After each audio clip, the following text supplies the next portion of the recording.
So, guys, good evening. Thank you very much, Robert, for being with me again.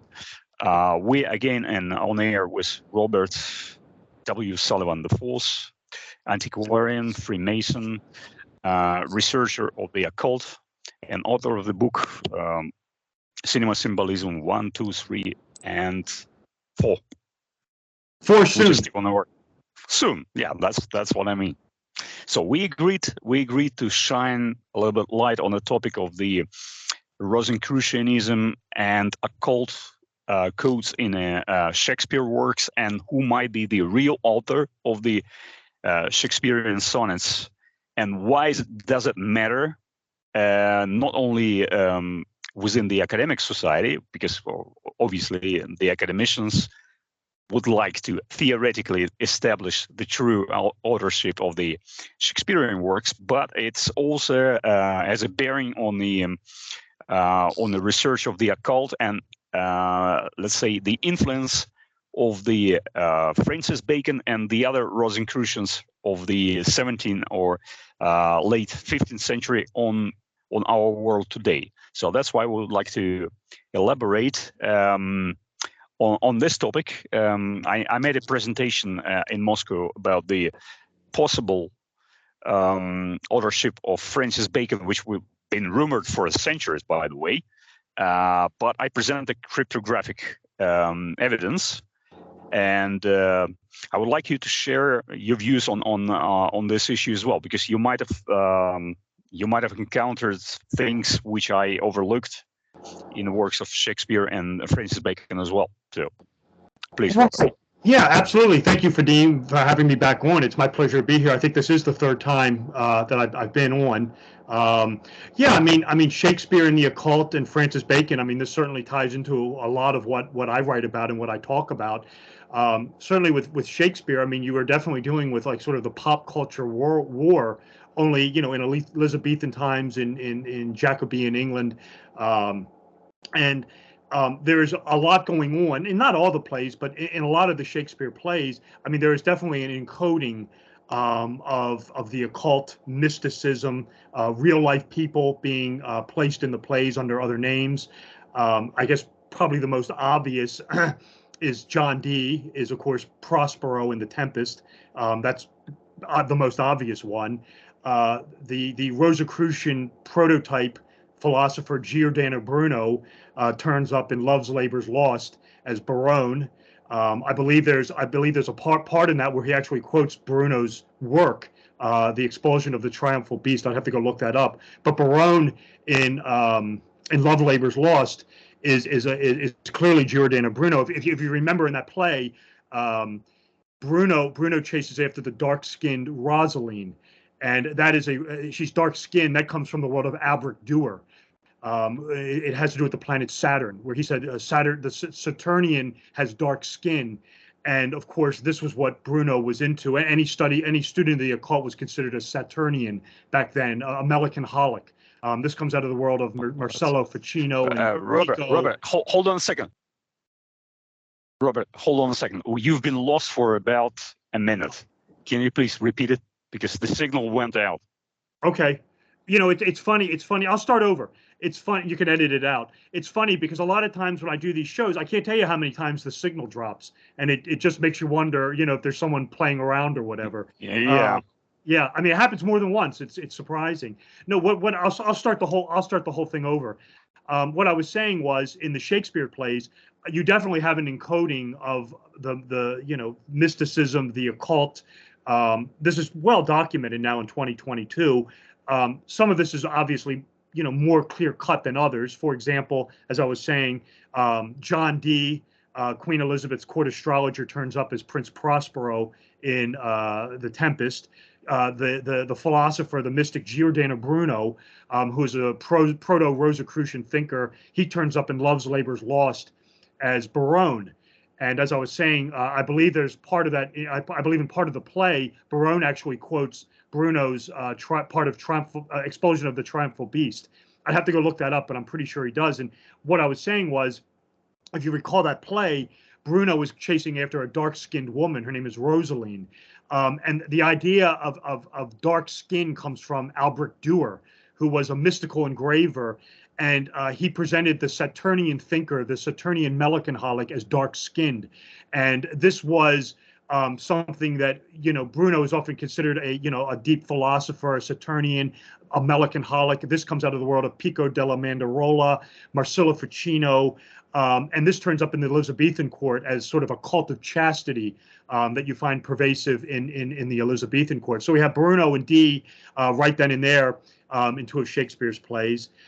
We have in Romeo and Juliet, we have the Patsy and the Medici family turning up as the Capulets and the Montagues. Of course, we have plays that are just outright occult. We have, Macbeth, where he sees the ghost.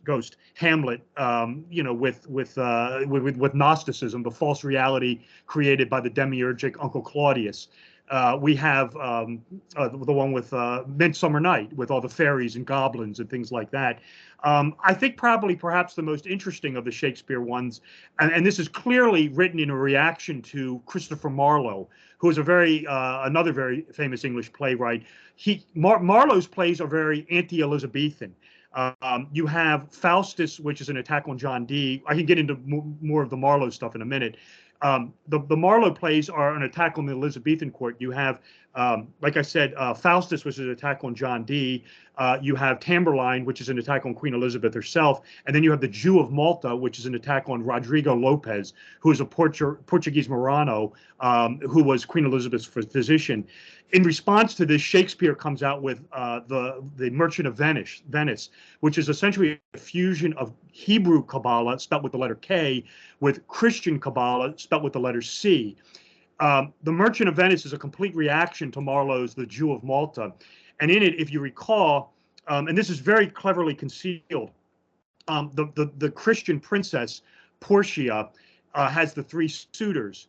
And the three suitors are symbolic of each of the Abrahamic faiths. You have the Prince of Aragon, who is Christianity. You have the Prince of Morocco, who is Islam. And then you have Bassanio, who is Judaism. This is where Shakespeare kind of gives himself away, tips the cards a little bit, and lets you know he's really Sir Francis Bacon. Is the selection of the lead-lined coffin or casket is what makes Bassanio, the Jew, the suitor to the Christian. It's a fusion of Christian Kabbalah and Hebrew Kabbalah. What's the significance of lead? Lead is the metal of the planet Saturn. And if you're familiar with, you have to be really, really well versed in Jewish occultism. Saturn rules the Jewish people. Why? In Hebrew Kabbalah, Moses, the Jewish lawgiver, after he expires, ascends to a Hebrew sephirah known as Bana, B-H-N-A-H. And Bana associates with black and the planet Saturn. And of course, this is why to this day you see Jews wearing the black yarmulke. Their day of the holy day is the day of Saturn, or Saturday. So the selection of the lead-lined coffin, lead of course is the metal of Saturn, identifies him as the Hebrew, and it's him winning Portia, the Christian. It's a fusion of Hebrew Kabbalah and Jewish Kabbalah. Why is that significant? Because in Marlowe's, this is again a complete counter to Marlowe's Faustus. If you recall in that, when Marlowe summons Mephistopheles, he appears hideous. He appears as like a demon, and Faustus says to him, "Go away." He says, "Come back when you're more cloaked in a guise that I can appreciate." He says, "Come back dressed as a Franciscan friar." That is a reference to a real person. That is a reference to a man named Francisco Giorgio, or Georgi, depending on how you want to pronounce it. And he was a very, very early Christian Kabbalist who fused Hebrew Kabbalah with Christian Kabbalah. And of course, this is what John Dee was into. So by Marlowe placing Francisco Giorgi, who is a Franciscan friar, as the devil, he's basically saying Kabbalah is evil, John Dee was evil, Giordano Bruno was evil, the Rosicrucians were evil. But of course, this is countered in the Merchant of Venice by Shakespeare, Francis Bacon, where it's presented as divine, holy, and it's completely in accord with Christianity. So that's a very, very, very tricky one. And I agree with you. I mean, when you're looking at Shakespeare, I mean, you're dealing with a lot of mysticism, a lot of the occult. Bacon clearly was, is clearly the likely candidate of this. He probably had help from other people who names we don't know. But you can even look at Shakespeare in the actual presentation of the plays. You're dealing with, when you're looking at Shakespeare, this is the formation, really 500 years before Carl Jung came along, of the archetypes. In each one of the plays you have, the melancholic, the hero, the princess, the ogre father, Claudius, Hamlet. These are our archetypes. And of course, if you read the occult philosophers at the time during the Elizabethan era, people like, Ficino, Giordano Bruno, John Dee, they don't use the word archetype because that word wasn't available to them. They didn't have the advent of modern psychiatry. You'll hear the words and the phrase being kicked around as you'll constantly hear, these are images or, shadows from the world's soul. Part of the universe's soul are the archetypes. And of course, being part of the world's soul, where were the Shakespeare plays put on? The Globe Theater, because it's the world archetypes. So, this is where I kind of am with Shakespeare. It's an ongoing research for me. It's one of the most interesting topics, I think. I'd love to hear about more of what you found out about it. I think you and I would agree that Francis Bacon is likely, the mastermind behind this stuff. And, that's sort of where I am with Shakespeare. I agree with you totally, but I think if Francis Bacon was involved in it, he wasn't the only one of the team which was involved in this. He had the team of the brilliant literary workers around him, which was called Knights of the Helmet. Yes, and probably that explains why body of work of Shakespeare involves lots of terms which would be known only to the seaman, only to the lawyer. Okay, Francis Bacon was the lawyer; he was the royal barrister. That fits fine, but he wasn't a seaman, so he probably could study this for one of his plays. But I rather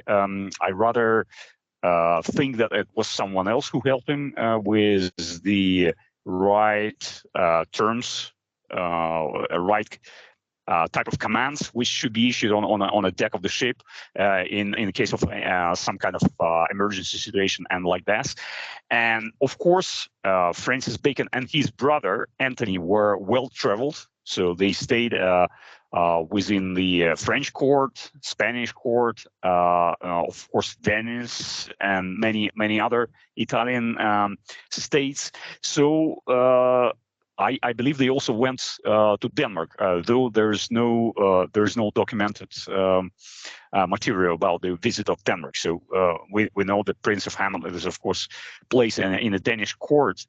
But I think it's plausible that they went there as well. But it's hard to think that even the man of the magnitude of knowledge, such as Francis Bacon, would embrace so much material languages and professional skills and terms which were put into the sonnets and the plays.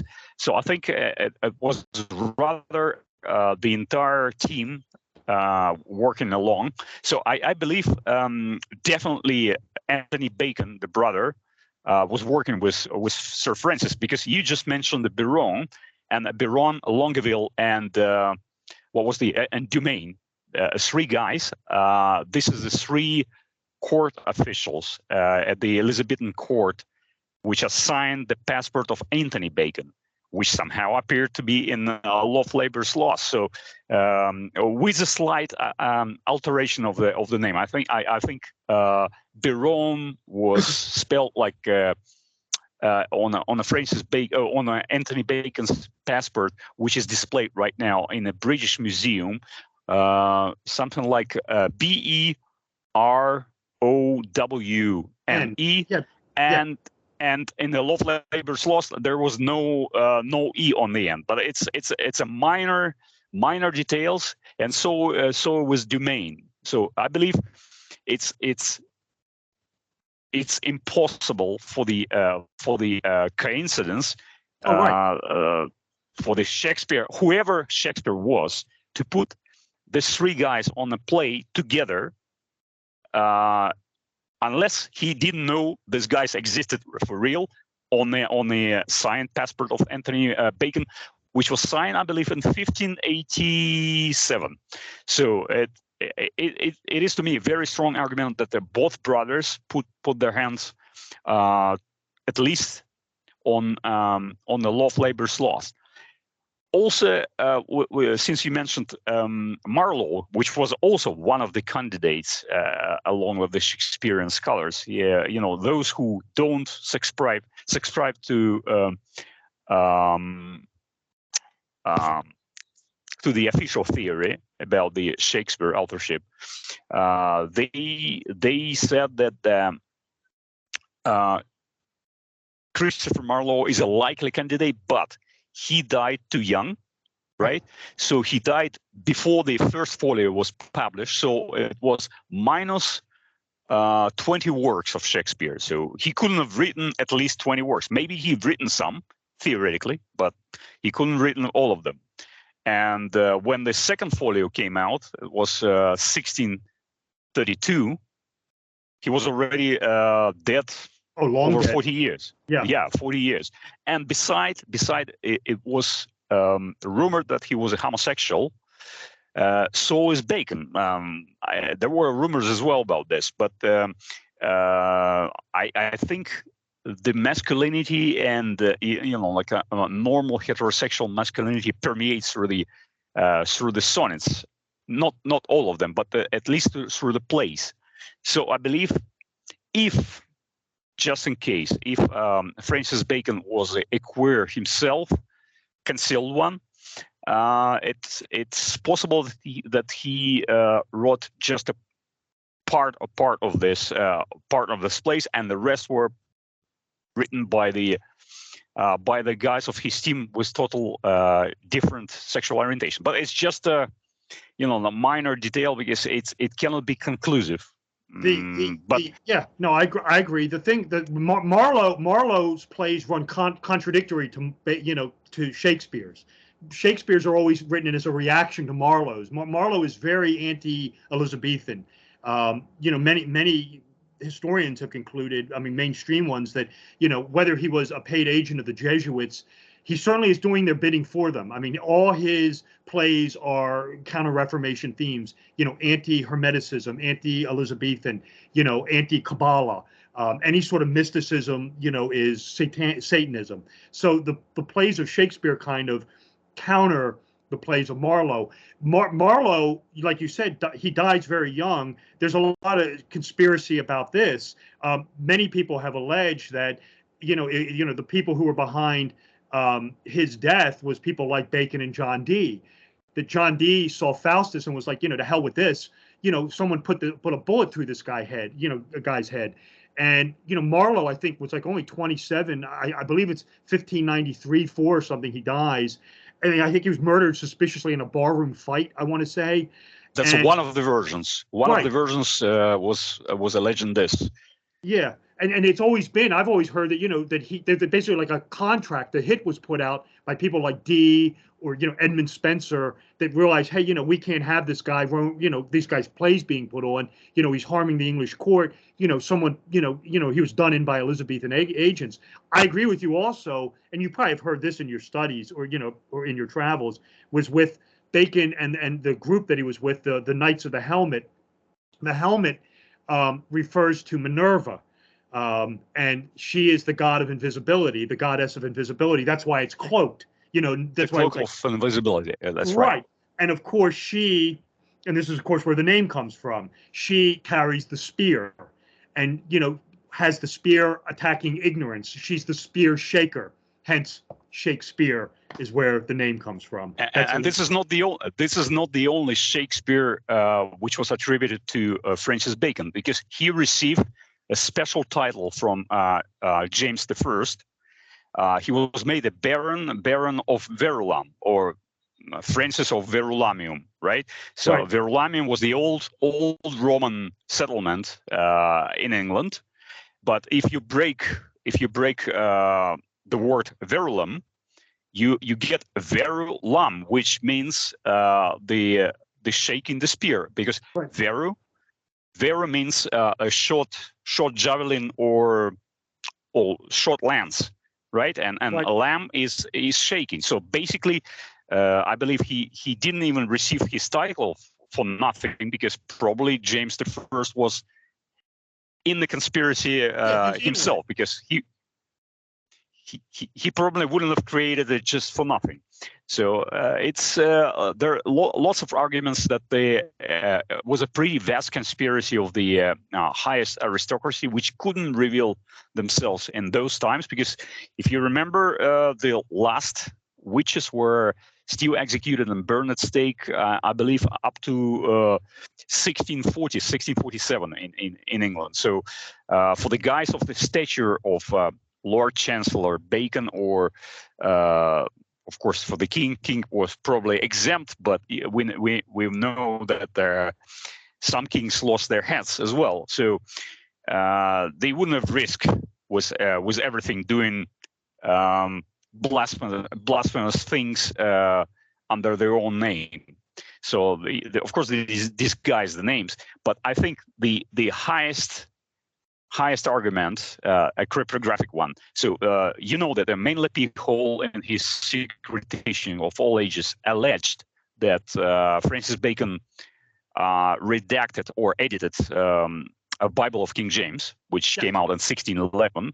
Right, so it was alleged by Manly Hall. I don't know where he got his information, but he never states his sources. He says that the Bible was in the possession of either Bacon himself or the entire Knights of Helmet for almost 1 year, or even over 1 year. So if you open the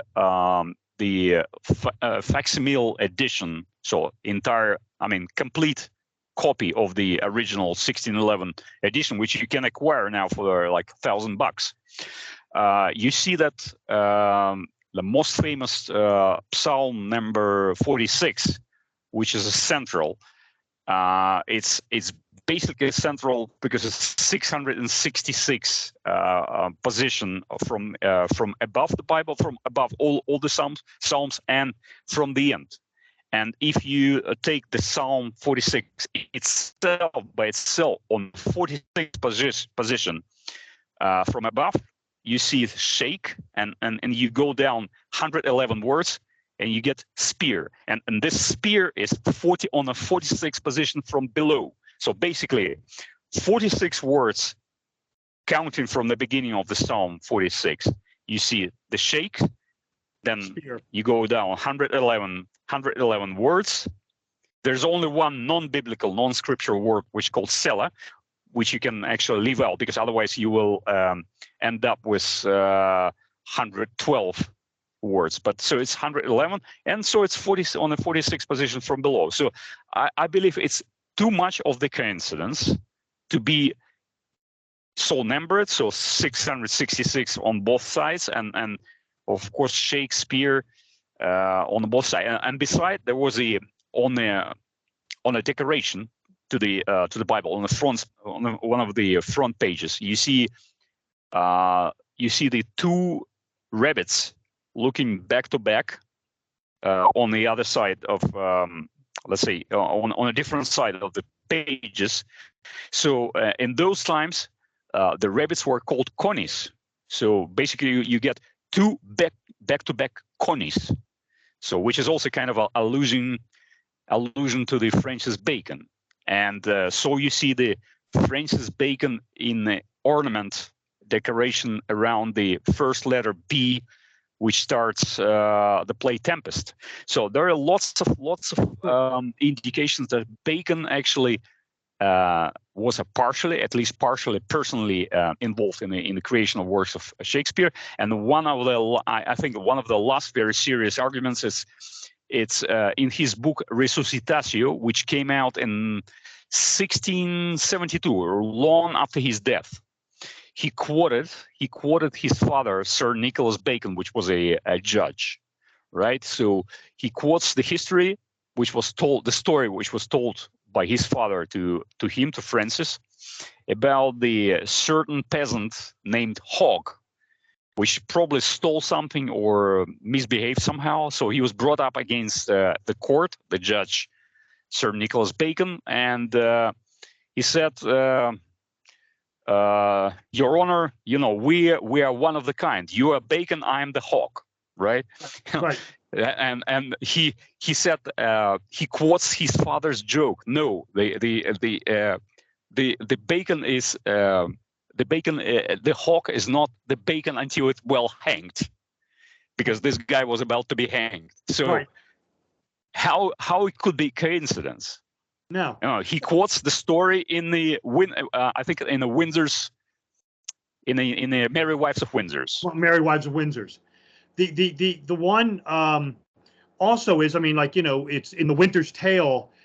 That's a retelling of the Eleusinian mysteries, the dying and resurrected, solar woman, Perdita, which is, Persephone, and deals with Hades. You'll find that, that going on in that.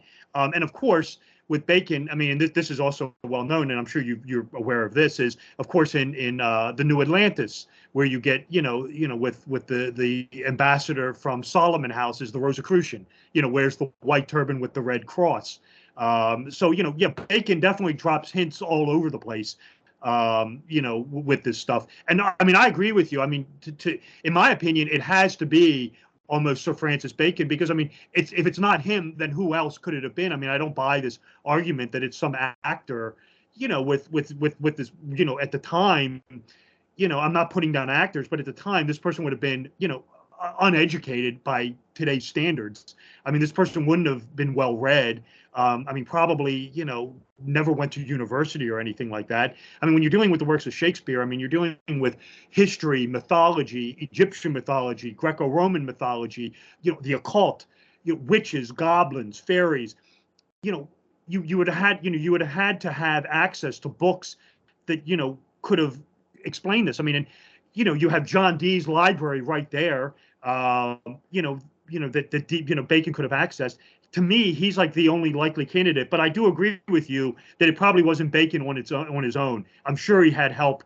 I mean, I think for one person it would have been too much. But I do believe that, like you said, Bacon, the Orders of the Knights of the Helmet, this is clearly the force that is putting the works of, quote unquote, Shakespeare together. Yeah, but by the way, the real William Shakespeare, that's how he actually spelled his name, Shakespeare, of the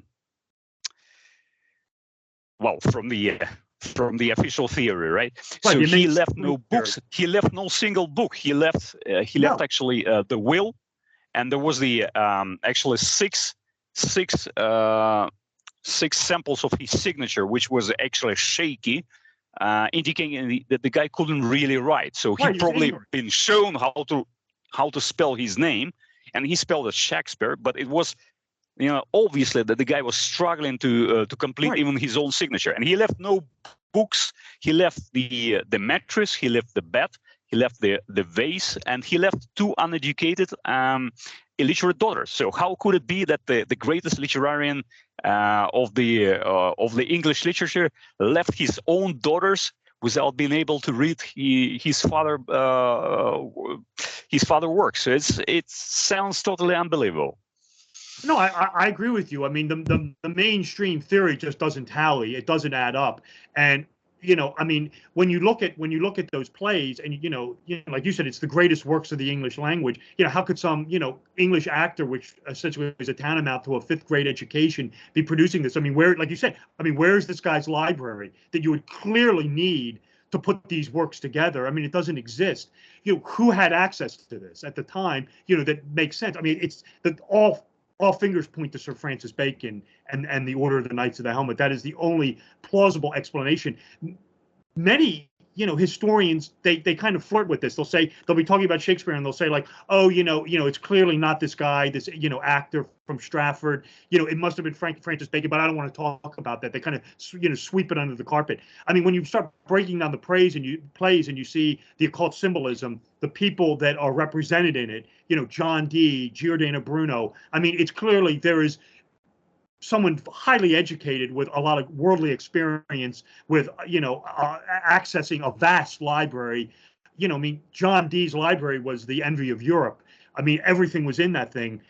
Bacon could have easily have gotten hold of that, or some text from it. I mean, by all means, he is clearly, in my opinion, they were acquainted anyways. Yeah, yeah. It's a historical fact. So, and everybody of this greatest writers and poets such as Marlowe and Oxford and Lord Oxford, they all left the books. They all left some kind of written evidence written by their own hand. The only Shakespeare didn't. Yeah. So, and you get even Edmund Spenser, the author of The Fairy Queen. I mean, that whole thing is overloaded again with occult symbolism. The Fairy Queen is, of course, Queen Elizabeth. And it's broken into 12 parts, 12 houses of the zodiac. It's a soul. It's indicative of the zodiac. You'll find this years later. I mean, these guys know what they're doing. Years later, you'll find Alice in Wonderland. Lewis Carroll, same thing, broken into 12 parts, 12 houses of the zodiac. You have the painting in that story of the trees from white to red. Again, this is an allusion to the Rosicrucians, to John Dee, his fellow mathematician. So yeah, I mean, we've talked about this. I mean, I've been on so many shows. I mean, even in modern day, you look at the works of Ian Fleming, James Bond. Aleister Crowley turns up as Ernst Stavro Blofeld, or Le Chiffre from Casino Royale. Dr. No was Hermann Goring, the Nazi. So yeah, I mean, even in modern times, you'll find authors making allusions to things. So if it's happening today, I mean, can it have happened back then? Yeah, of course. Come on.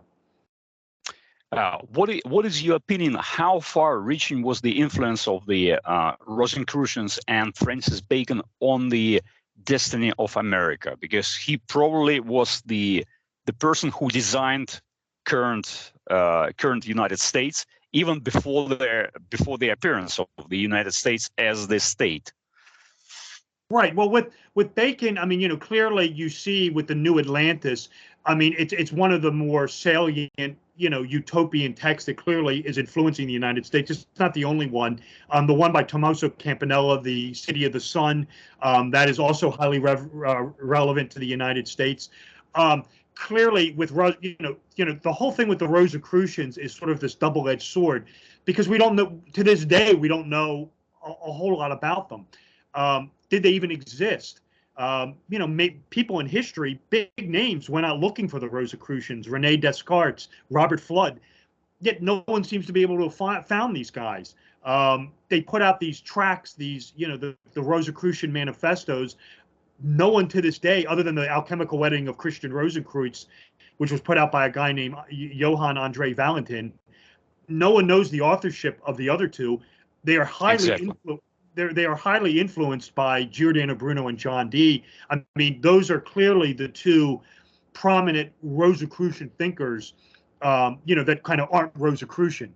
But then you get into, of course, you get this whole notion of, the Rosicrucians being sort of this Protestant league containing these occult secrets.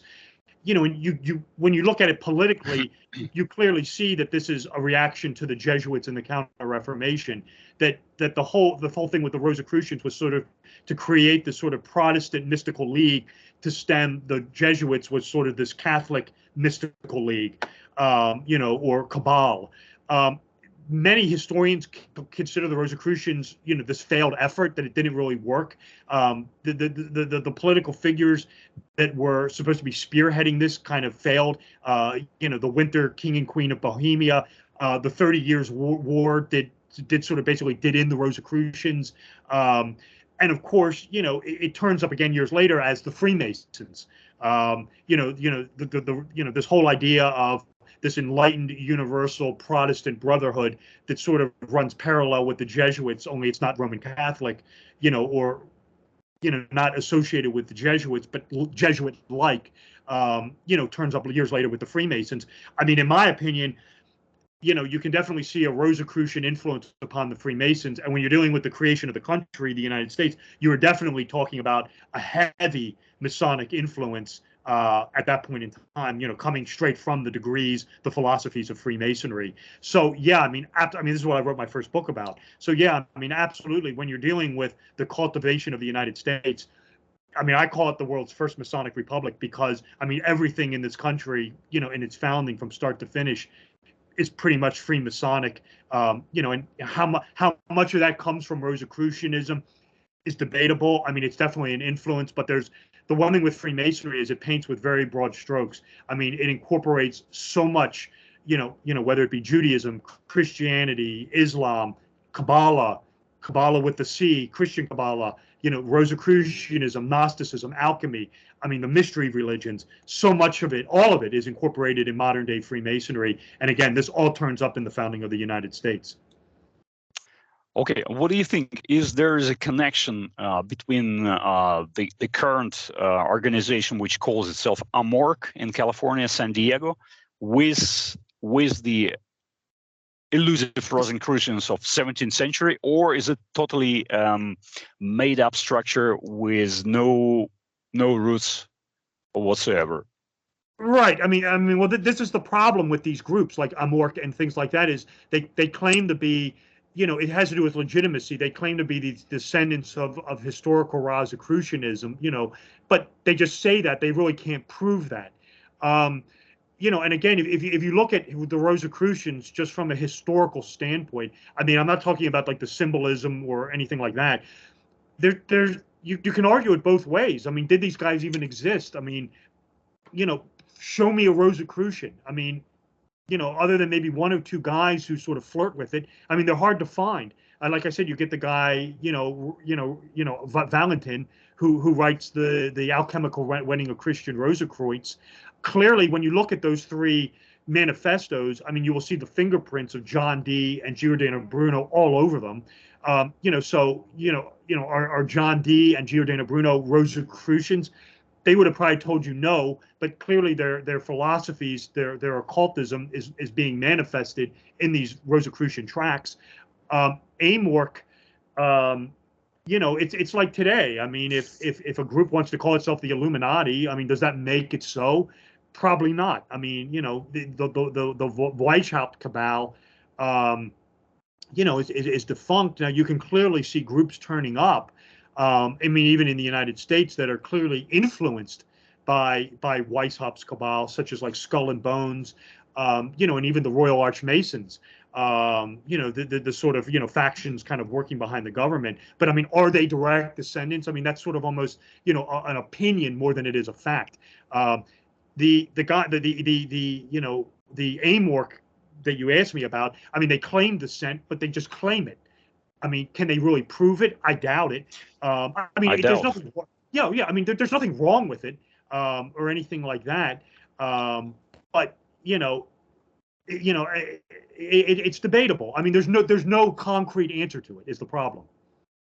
Look, for example, the curious case of the Georgia Guidestones. Yeah, as you know, they just recently fell, right?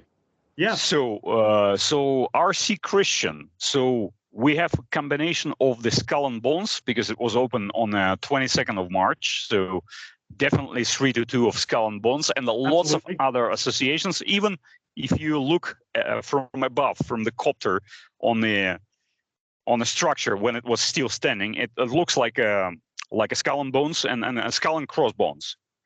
Just look at from above on the picture. So you have RC Christian, and on the other hand, you have 322 from Skull and Bones. So how do you combine actually Protestant roots of Skull and Bones, which were obviously Protestant? Yeah, we know that Russell went to Germany. He was fascinated by Illuminati. He probably modeled his future society, Skull and Bones, on the Illuminati. But why we see references to the Rosicrucians and the Catholics? So I cannot actually grasp it, because it mind boggles me. How do you combine on one hand a Protestant and a Christian ideology and the Catholic ideology, and also the occult society? So what's your take on this? Right. Well, I mean, you when you're dealing with Skull and Bones, yeah, I mean, absolutely. The 322 is I mean, it's multi-layered. I mean, I'm with you. I mean, when it's the first thing you think of is Skull and Bones, but also you have to remember, of course, we're dealing with Hermeticism, as above, so below. March 22nd, the vernal equinox, the resurrection of the sun. The one thing that in my opinion, that you always see is when you're dealing with Catholicism, Christianity, and the Abrahamic faiths, is they are in themselves an occult religion. And what I mean by that is all these religions, the Abrahamic faiths, all have occult undertones to them. I mean, whether it be, astrology, Neoplatonism with Christianity, Judaism has Kabbalah, and of course, Islam has Sufism. These are all very occult doctrines. So the stretch from occult to mainstream religion is a very thin one, in my opinion. And again, with Skull and Bones, with the Georgia Guidestones, I mean, there was all sorts of there was alignments with like the vernal equinox with that thing. I mean, I think with the winter solstice. I mean, there was all sort of astrological alignments with that structure. And again, this ties into Hermeticism, as above, so below, the alignment of the heavens with the earth, the drawing down of these supernal, heavenly powers. Again, it wasn't considered satanic or anything. It was just you're drawing down these, heavenly, correspondences and investing it into this earthly structure.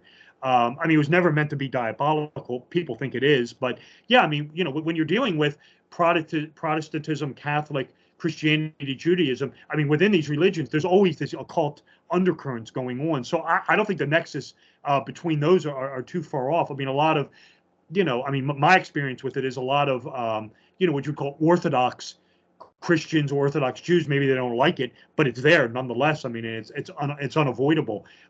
Skull and Bones with William Huntington Russell, just to wrap up on that, or get into that. That was a complete reaction. The founding of that at Yale was a total reaction to the anti-Masonic movement of the 1820s. In the 1820s in the United States, in the mid-1820s, 1825, 1826, was the William Morgan affair. And this was when Freemasonry was almost done in by this guy named William Morgan, who wanted to expose the secrets of Freemasonry. He was basically abducted in the middle of the night from his prison cell, dragged over the Canadian line, and never seen from again. Because of that, there was this huge backlash against Freemasonry in the country. It almost went under, but it didn't. But Skull and Bones was a reaction to anti-Masonry. It was founded by Huntington Russell and Alphonso Taft, who was, I think, the great-great-grandfather of William Howard Taft, the former, U.S. president, Supreme Court justice. And it was a complete reaction to the anti-Masonic movement. If you're familiar with, I'm here in Baltimore, Maryland, Edgar Allan Poe. I mean, we talk about encoding things in stories. Poe is another one of these guys. The Cast of Amontillado is an allegory for the anti-Masonry of the 1820s, where Fortunato, the guy in the clown suit, represents Freemasonry, and the other guy, the guy who kills him, of course, Fortunato says, "Aren't you a member of the Brotherhood?" And he says, "No." And then, of course, he winds up doing away with Freemasonry with the own instruments of Freemasonry. Remember, he trowels him up. And he's never heard from again. And of course, this is an allusion to William Morgan. So even in Poe, we have these allusions to the occult, Freemasonry, the anti-Masonic movement.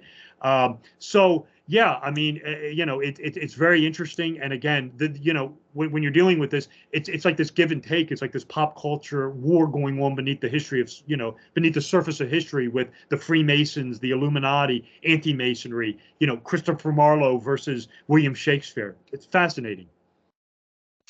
Exactly. So yeah, definitely Edgar Allan Poe was deep into the occult, and that's why his portrait with a raven is one of the favorite tattoos still among the people which somehow deem themselves as a goth and a gothic culture, and I don't know why they actually picked up this particular imagery. You know that when probably one of the most famous depiction of Edgar Allan Poe, when he's there's a raven depicted over his shoulder, I believe. So because he's written this poem, The Raven. So it still appears lots of times as a tattoo, and yeah, I'm going back. honestly, I read Edgar Allan Poe when I was very young, but I still remember that even now, in a state of mind I am now, I remember that he was mentioning many very interesting occult concepts. Definitely giving up his intimate knowledge with it. So, well, one of the things I could tell you with Poe was a student at West Point, at the West Point Academy, and one of his teachers was a guy named Ethan Allen Hitchcock. And Ethan Allen Hitchcock, I believe, is the great-grandson or great-grandson of Ethan Allen, who was one of Washington's generals. He was a Freemason. He was the founder of Vermont. Ethan Allen Hitchcock was an occultist. He actually, believe it or not, you find this hard to believe, he actually held himself out as a Rosicrucian. And while Poe was at West Point, this was one of his mentors, was Ethan Allen Hancock. Hancock, when he left West Point, actually became an advisor, believe it or not, during the Civil War to Abraham Lincoln. And it's often been said that basically that during the American Civil War, Abraham Lincoln's strategy to defeat the South was a product of the Rosicrucians, and it came straight from Ethan Allen Hancock. Very fascinating. Indeed, very fascinating topic.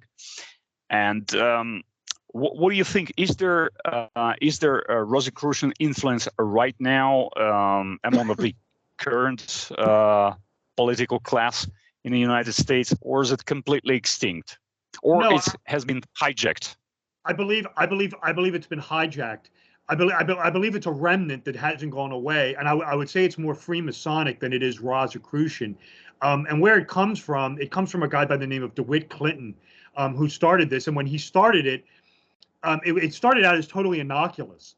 And what DeWitt Clinton did was he's a very famous Royal Arch Freemason. He is written out of our history books over here. You'll never hear of him. He's the former mayor of New York City, and he's the former governor of the state of New York, and he's a very prominent Royal Arch Freemason. And he is essentially in the United States the creator of the two-party political system. And what he did was, whether you were a Federalist, whether you were a Federalist, this was the party of John Adams in Washington, or you were a Jeffersonian Republican, this was, of course, the party of Jefferson. This is the party that eventually morphs into the Democratic Party. He worked behind the scenes with other Masons who were part of these political parties to bring people together to get things done. And he created this political machine, and this was working behind the scenes of all government. Clinton thought this was completely benign, but of course, this was one of the main things that Morgan was railing against. This was basically your first form of what you would call the deep state. Was these Royal Arch Masons working behind the government, basically just to work together to get things done in the early days of the country. Morgan was one of the guys trying to expose this deep state, this Masonic deep state. And this, of course, got him killed. Of course, Clinton thought this was totally benign. Clinton dies very young, of course. I think he dies in 1828. He's very young. I believe he's either in his late 40s or early 50s. But of course, this machine, this sort of Frankenstein monster that he created, which was meant to be innocuous, turns into this political machine, which morphs into something called Tammany Hall, which is run by a Freemason and a oddfellow by the name of Boss Tweed. And it's completely corrupt. And it's this political machine that I believe has fallen down to this day, that is basically the modern invention of the deep state that goes all the way back to DeWitt Clinton. And I agree with you. I mean, the word hijacked is probably what it is. It's, you know, it's more, I would say it's more not in the Democrat and the Republican. It's more of the CIA, FBI, black operation, wet work, covert apparatus that owes its origins all the way back to DeWitt Clinton and the Royal Arch Masons, although he'd probably be doing somersaults in his grave, knowing this was sort of what it morphed into. That's at least my opinion of it. I can't offer you hard evidence of this. I mean, when you look at the intelligence organizations in the United States, I mean, you know, a lot of them are all, you know, I mean, the FBI was essentially founded by the Freemasons, J. Edgar Hoover and FDR. The CIA is all skull and bones. And again, it's this sort of, you know, deep state apparatus, you know, this covert black apparatus that goes, you can really trace all the way back to DeWitt Clinton. Although when he was doing it, he was trying to be benign. He intended it to be benign and as a policy solving apparatus, where today it's morphed into this, you know, sort of subversive, covert, you know, part of society. At least that's my opinion on it. Robert, what do you think? What do you think about the theory, which is actually not a theory, but pretty widely accepted fact that most of the U.S. presidents were descendant of the European royal houses? It's either Irish, English, French, Hungarian, Scottish, or other royal houses. So the Burke peerage traces the origins of all of the U.S. presidents, beside of President Van Buren, and I believe there's one more president which wasn't accounted for. I forgot who it was exactly, which were not traced as the related to one of the European royalties. So it boggles my mind. So even New York Times in an article of 1888 acknowledged that those presidential candidates with the highest amount of royal blood tend to be have more chances to win a presidential race as those with the lesser contents of the royal blood and the veins. So they basically acknowledge that. You can find this article from 1988, and still, if you just examine the list of the passengers, for Mayflower passengers and Arabella passengers, or later pilgrim ships, you see that these guys who came here, they weren't actually very aristocratic, to say the least. For example, this guy John Howland and his future wife Elizabeth Tilley, which actually, as the Mayflower Society states, they are at the foot of the entire mass of the 10 million Americans which are descending from them, right? So this is the passengers of Mayflower, and George Bush, of course, family of George Bush stems also from a Mayflower, and they all tracing their origins either to the French, Irish, or the English royalty. But why weren't they rich and famous? For example, this same John Howland was indentured servant on Mayflower. So how is it actually possible that whole slew of the Boston Brahmins and the entire Harvard establishment stems from these people from a Mayflower, which supposedly weren't wealthy, but having this great heritage, aristocratic heritage, and this kind of boggles my mind. Yeah, it's not anything I've ever looked into. I had ancestors that came over on the Ark and the Dove, which was an early one. But I've heard that story before of what you're talking about with the high level of royal blood with the presidents. It's not anything, to be brutally honest, I've ever looked into. So I'm going to have to kind of take a pass on it. But I've heard that as well. But I mean, I have no way of accounting for it or anything like that. I mean, it is interesting. Like I said, I've heard about this, but it's not anything that I've ever really researched or looked into. I just thought it would look plausible if a bunch of the descendants of the royals would come on one of the first pilgrim ships, and actually they gave the beginning of the new establishment. It would be logical, but these guys weren't wealthy at all.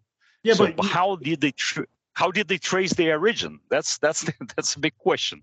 Well, it's funny because, you know, it's like the American Civil War was like almost a retelling of the English Civil War, where the North was all the Puritans. You know, the northern colonies were all founded by the Dutch, the Puritans, you know, the Oliver Cromwellites. The southern states were all founded by the royals. You know, it was all the English aristocracy. And when you look at the American Civil War, I mean, it was basically the Puritans versus the royals, and it was the same outcome, where the Puritans won. Like, you know, in the English Civil War, Oliver Cromwell defeated Charles I.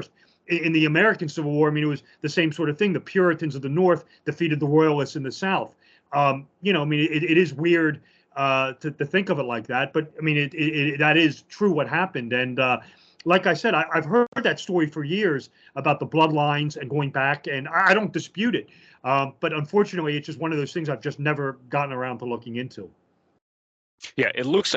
I've heard the story many times, but I've studied it pretty well. Burke Peerage, which is one of the most respectful edition of the genealogy studies, which goes, I believe, over 200 years. They publish every year the articles on the new American presidents and the other, let's say, celebrities, and actually they publish their lineage and heritage, and I believe this kind of organization is beyond this dispute, because they're doing a serious work since 200 years. So there's no reason not to believe them. I don't trust New York Times, but even if New York Times admits it, I believe. I believe why would they put it actually out on the public, this fact, just to annoy the public? That someone with a most quantity of the royal blood would win the election. So what does it mean? Does it mean that the election would be rigged? Yeah, I don't know. The obvious conclusion.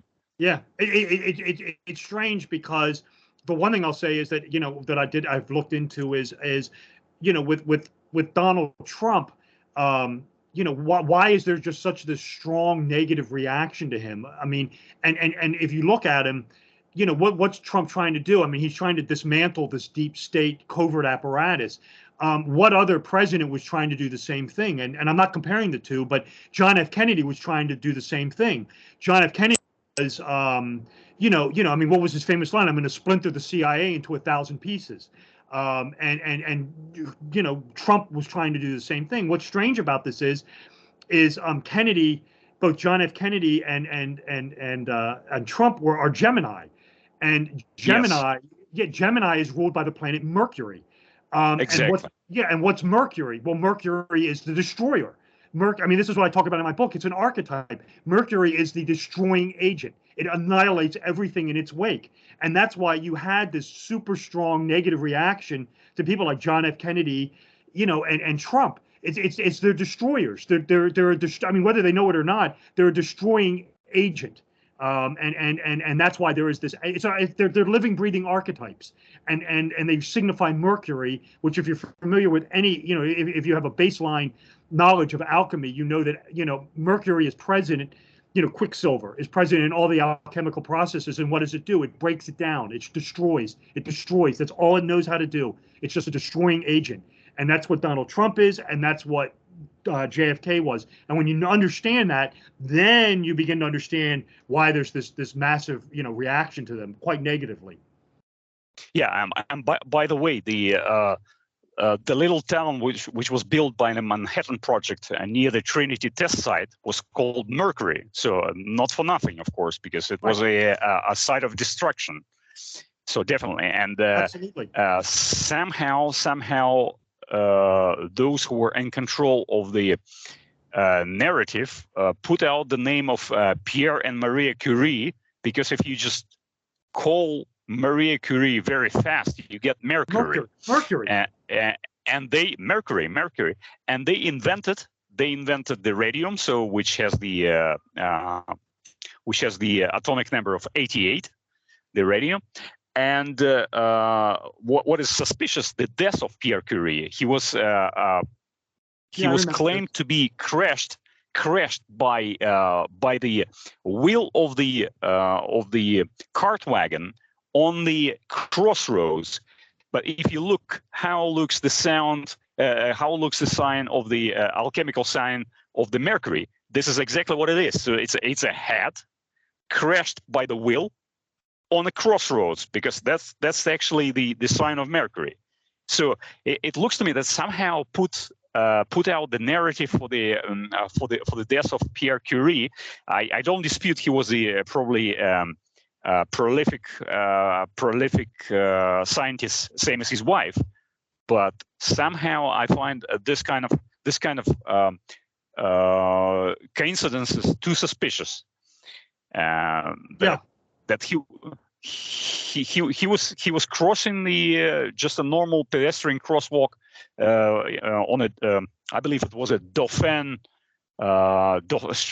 Street in Paris, and then he fell, and his head was crushed by the cart wagon, and someone in the crowd, as the newspaper Humanité states, proclaimed, "Way, this is the famous Dr. Curie, the inventor of the radio." So how would anyone recognize someone with who had just his head crashed on a pavement as the Professor Curie? It's just totally mind-boggling to me. Yeah. Looks like a cult code to me. Yeah, I mean, a lot of it. I mean, the one thing that I'm doing Cinema Symbolism for right now, I think we talked about this the last time that, I was talking to you, was it is, it is, in my opinion, like hard to cipher out or divide out, what is like intentional, because you get this stuff that just doesn't add up. And the one thing that is good, at least in my research, is you do have the works of Carl Jung, where you get into synchronicity, things like that, where it's like a supernatural explanation. It's just a supernatural happening. And again, I know we talked about this, with, and we don't have to get into it, but again, with like all the symbolism with 9/11 leading up to the main event. I mean, even going back years, it's quite uncanny and it's quite startling. And you can look at it a couple ways. I mean, you can look at it whether it's intentional or not, but you can also look at it if it's a supernatural event. And both are equally fascinating. So, as you mentioned at the beginning, that's one of the things I'm working on in Cinema Symbolism 4, and coming along very nicely. Excellent, Robert. I think it was a terrific conversation. So let's do it again, because there are lots of topics remain uncovered. But I think the Shakespeare been well covered, even though it's too vast of the topic. I mean, we could probably go on for days talking about the impact of Baconians and Shakespearean works on the destiny of America and other countries. No, I agree with you. It's a deep subject. It's like, Kabbalah, the influence of Kabbalah, Shakespeare. Yeah, I mean, movies, Freemasonry. Yeah, I mean, we could sit and talk about this for days on end. Okay, excellent. So let's do it again. And I would probably I would be editing this video for a longer period of time, because I have to get back in shape first. And for the past 2 weeks that I didn't appear online, I have a long queue of the video material which I have to edit. So expect it to be out somewhere within 3 weeks, probably. That's not bad. I'll do my best. I'll do my best. At least I have now a stable internet. No, that's good. And is this going to go on DNA, or are you going to put it out, or? I will put it out everywhere. Okay. Okay, great. Excellent. Okay. Okay, let's stay in touch. Yes. And thank you again for this interview, Robert. Thank you, Vadim. I'll see you soon. See you soon. Bye-bye.